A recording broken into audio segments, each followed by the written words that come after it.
جیسے ہم سن رہے تھے کہ تحریک تحفظ آئین پاکستان کا جو پلیٹ فارم ہے اس سے حکومت کے خلاف کچھ جلسہ کیا جائے گا یا جلسے کا آغاز ہوگا. اب فائنلی 20 اپریل کو ایک ڈیٹ مل گئی ہے. اب اس جلسے سے کچھ آپ کو ملے گا, کوئی ٹف ٹائم دیا جائے گا حکومت کو؟ کیونکہ ہم نے مطلب کافی عرصے سے کہ جی ٹف ٹائم دینا ہے, اور ٹف ٹائم تو کچھ جماعتیں آپس میں ایک دوسرے کو دینے, لیکن اب حکومت کو کوئی ٹف ٹائم دیا جائے گا؟ نہیں, دیکھیے حکومت میں ویسے ہی ٹف ٹائم ہے کیونکہ حکومت تو چل نہیں رہی. جو اپوزیشن ہوتی ہے وہ اپنی سوچ کو یکجا کرتی ہے, اپنی سوچ کا اظہار کرتی ہے, تو یہ جلسے سب اس کا حصہ ہوتے ہیں. یہ مقصد یہ نہیں ہوتا کہ آپ حکومت کو ایک جلسے سے گرا دیں گے. آپ نے ہائی لائٹ کرنا ہوتا ہے ملک کے مسائل کیا ہیں, حکومت کی ناکامیاں کیا ہیں, تنقید حکومت پر کرتے ہیں. یہ ایک سلسلہ ہوتا ہے سیاست کا. تو سر حکومت آپ کو یہ کچھ جلسہ کرنے دے گی جو آپ لوگوں کو ایک کنونشن نہیں کرنے دیتی, جو آپ لوگوں کو ایک ہوٹل میں نہیں جا کے کوئی مذاکرات نہیں کرنے دیتی, بات نہیں کرنے دیتی, وہ آپ کو یہ جلسہ دھرنا یا کچھ بھی کرنے دے گی؟ جی وہ تو غیر نمائندہ حکومت ہے نا. یہ تو بدنصیبی ہے ہماری کہ ہماری آج جو حکومتیں ہیں وہ عوام کی منتخب شدہ نہیں ہیں. تو وہ جمہوریت سے گھبراتے ہیں, وہ عوام کی رائے سے گھبراتے ہیں, وہ جمہوری پارلیمانی قدروں کو دبانے کی کوشش کرتے ہیں. تو جلسہ جو ہوتا ہے یہ ہو جائے تو ایک کامیابی ہوتی ہے, لیکن اگر نہ ہو سکے تو اس سے بھی بڑی کامیابی ہو جاتی ہے. مقصد پورا ہو جاتا ہے. بالکل سیاسی مقصد ہے. مقصد تو حکومت نے آپ کا ہمیشہ پورا کیا. آپ لوگوں نے جب کوئی جلسے کی کال دی ہے یا کوئی ویسے بھی بیٹھک کرنے کی کوشش کی ہے تو انہوں نے اس چیز کو زیادہ ہائی لائٹ کی ہے, پولیس بھیج کے, کوئی 144 لگا کے. اب آپ کو کیا لگتا ہے کہ اس تحریک سے کچھ ایسا ہو سکتا ہے کہ حکومت پہ بھی بوجھ پڑے اور کچھ تو ہو, کوئی اسٹیبلشمنٹ بھی کوئی اپنی سائٹ چینج کرنے کے لیے راضی ہو؟ نہیں, سائٹ چینج کرنے کی ضرورت نہیں ہے. اگر وہ خوش ہیں, اسٹیبلشمنٹ بھی خوش ہے, حکومت بھی خوش ہے, بس ٹھیک ہے, پھر حکومت چلائیں, پھر ملک کو چلائیں. لیکن ملک چل نہیں رہا. یہ بات بڑی واضح ہے کہ آپ کے معاملات نہیں چل رہے, ملک آگے نہیں بڑھ رہا, ملک کے مسائل حل نہیں ہو رہے بلکہ اضافہ ہو رہا ہے لوگوں کی تکلیف میں. تو اس صورت میں سیاست سے ہی مسئلہ حل ہوتا ہے. اور آج آپ کے پاس صرف ایک راستہ ہے کہ ملک کے اندر جو انتشار ہے اس کو ختم کریں, نفاق کو ختم کریں اور اتفاق پیدا کریں. اس کے علاوہ آپ کے پاس کوئی حل نہیں ہے. اتفاق کیسے پیدا کریں جب ایک بہت پرومیننٹ جماعت پاکستان کی وہ آپس میں لڑ رہی ہوتی ہے؟ عوام بھی کنفیوز ہو جاتی ہے کہ آج سلمان اکرم راجہ صاحب بیرسٹر گوہر صاحب کے بارے میں کچھ کہہ رہے ہیں, گنڈا پور صاحب جو ہیں وہ مولانا صاحب کے بارے میں کچھ کہہ رہے ہیں.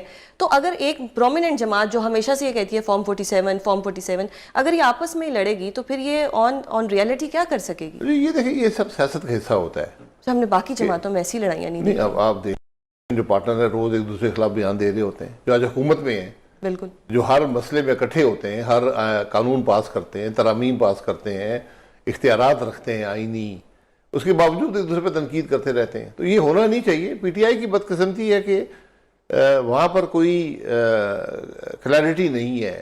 یہ کہنا درست ہوگا کہ پی ٹی آئی صرف عمران خان ہے, عمران خان کے علاوہ کچھ نہیں ہے؟ تقریباً جو اس کے بعد لیڈرشپ ہے وہ بھی عمران خان پہ ڈیپینڈ کرتی ہے. ان کی طاقت بھی وہاں سے ڈرائیو کرتے ہیں کہ کون عمران خان کے زیادہ قریب ہے. اور نیچے ورکر ہے, ووٹر ہے, عوام ہیں جو اس پارٹی کے ساتھ ہیں. تو وہ طاقت وہ ہے. جو مڈل ٹیئر جو لیڈرشپ ہے اس کی اہمیت صرف ان کے عہدے سے اور جو عمران صاحب ان کو طاقت اختیارات دیں اس سے جڑی ہوئی ہے. بالکل. سر اب یہ جو تحریک تحفظ آئین پاکستان, اس میں آپ کا ایجنڈا کیا ہوگا, آپ کی اسٹریٹجی کیا ہوگی, اور حکومت سے کیا مطالبات ہوں گے؟ دیکھیے ہم تو باضابطہ طور پہ اس کا حصہ نہیں ہے. میں دعوت دی تھی عزیز صاحب نے کہا تھا ہم ٹھیک ہے, ہم آپ کی سوچ سے اتفاق رکھتے ہیں کہ ملک کا نظام آئین کے بغیر نہیں چلے گا. تو وقت کے ساتھ ہم دیکھیں گے تو اس سے جو باتیں ہیں وہ بڑی درست ہیں کہ ملک کے آج مسائل کا حل صرف اور صرف رول آف لاء میں ہے, یعنی قانون کی حکمرانی میں ہے, جس میں آئین بھی شامل ہے. آپ چاہے بلوچستان کا مسئلہ دیکھ لیں, یہ کنالز کے مسئلہ کھڑا ہو گیا ہے, معیشت کے مسائل ہیں, سیاسی انتشار ہے. آپ پاکستان کے جس مسئلے کو دیکھیں گے اس کا جو حل ہے, اس کی جو جڑ ہے وہ آئین سے دوری میں ہے. تو قانون کی حکمرانی میں ہر مسئلے کا حل ہے. سر ہم تو آئین کو بھی ترمیم کر دیتے ہیں, تو پھر یہ رول آف لاء کس طرح سے ہوگا, یا یہ تحفظ آئین پاکستان سے ہم امیدیں لگا لیں کہ شاید یہ تحریک آئین کو جو ہے دوبارہ اپنی اصل شیپ میں لے آئے؟ جی ہم یہی بات کر رہے ہیں. تحریک تحفظ آئین ہے, اس کی بنیادی بات یہ ہے کہ ملک کا نظام آئین کے مطابق ہو, ملک میں قانون کی حکمرانی ہو, اور جو آج ترامیم ہوئی ہیں یہ بدقسمتی ہے. ترامیم ہوتی ہیں آئین کے اندر لیکن بڑی سوچ سمجھ کے ہوتی ہیں. اس پر ٹائم لگایا جاتا ہے, اس پر پبلک ڈیبیٹ کرائی جاتی ہے, پارلیمان کے اندر ڈیبیٹ ہوتی ہے, اس کو بہتر بنایا جاتا ہے. 26ویں ترمیم جو ہے یہ پاکستان کے آئین کی روح پر ایک بہت بڑا دھبا ہے. یہ اس نے نظام کو ختم کر دیا. کہ میں آپ کو حقیقت سے بتاتا ہوں, میری جو سوچ ہے کہ آپ کے جو آئین کے اندر جو بیلنس تھا وہ ختم ہو گیا, ختم ہو. اب جوڈیشری جو ہے اس کی کوئی حیثیت نہیں رہی. تو اس تحریک سے یہ اپنی اوریجنل شیپ میں واپس آ جائے گا, یہ آپ کو لگتا ہے؟ دیکھیں کم از کم وہ سوچ تو پیدا کرے نا کہ بھئی کیا خرابیاں ہیں. یہاں تو بدقسمتی یہ ہے کہ اتنی بڑی ترمیم ہے, اتنی اس کی سیریس امپیکٹ ہے ملک کے نظام پر, صرف جوڈیشری کے نظام پر نہیں پورے ملک کے نظام پر, بالکل, کہ آپ نے اس کی ڈیبیٹ کوئی نہیں کرائی.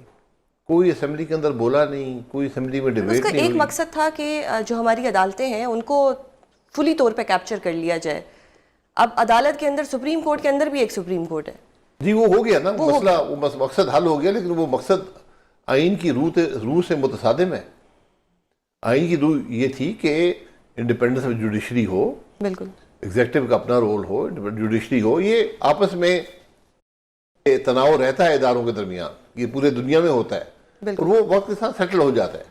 لیکن یہاں تو آپ نے ختم کر دیا ایک جو ستون تھا جمہوریت اپنے فائدے کے لیے. جی فائدہ کیا ہوتا ہے جی؟ فائدہ یہی ہوتا ہے کہ وقتی طور پہ مجھے کوئی شاید مشکل نہیں ہوگی الٹے سیدھے کام کرنے میں. اگر کوئی عمران خان کا کیس آئے گا تو وہ کانسٹیٹیوشنل بینچ کے پاس جائے گا اور کانسٹیٹیوشنل بینچ جو ہے وہ انہی کی سائڈ لے گا. جی کس کو بیل ملے گی, کس کو نہیں ملے گی, کس کے اپیل کا فیصلہ کیا ہوگا. آپ ریٹ پٹیشن کانسٹیٹیوشنل پٹیشنز کریں گے, ان کو سنے گا نہیں. جیسے ریزرو سیٹس کا ریویو, یہ سب معاملے آپ دیکھ رہے ہیں. جج کون لگائے گا, کیسے جج لگائے گا, بالکل مرضی کے. یہ آپ میرا خیال ہے کوئی ایک اس پہ اسٹڈی کر لے کہ پچھلے 30 سال لینے جو جج لگے ہیں وہ کیسے تھے, کون تھے, اور ان کی کیا کارکردگی رہی ہے. جو آج لگے ہیں یہ کون ہیں, کیسے ہیں, کتنی قابلیت ہے. یہ بڑا ضروری ہے. جج جو ہے وہ کم از کم 20-25 سال رہتا ہے, بالکل, اور اس کے بڑا سیریس امپیکٹ ملک کے عوام پر, ملک کے معاملات پر ہوتا ہے.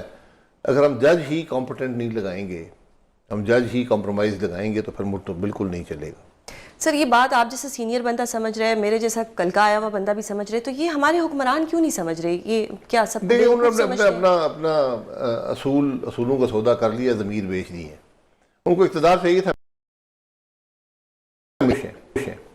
یہ بدقسمتی ہے ملک کی کہ جب سر جیسی عوام ہوتی ہے, جیسی رعایا ہوتی ہے, ویسے ہی حکمران ہوتے ہیں, تو پھر سارا تو ہمارا ہی قصور ہوا نا کہ اس چیز کو تو ہم ڈینائی نہیں کر سکتے. دیکھیں ووٹ دیتی ہے نا رعایا کو, تو یہی کنٹریبیوشن, ووٹ کسی اور کو ووٹ مانگتے نہیں ہیں.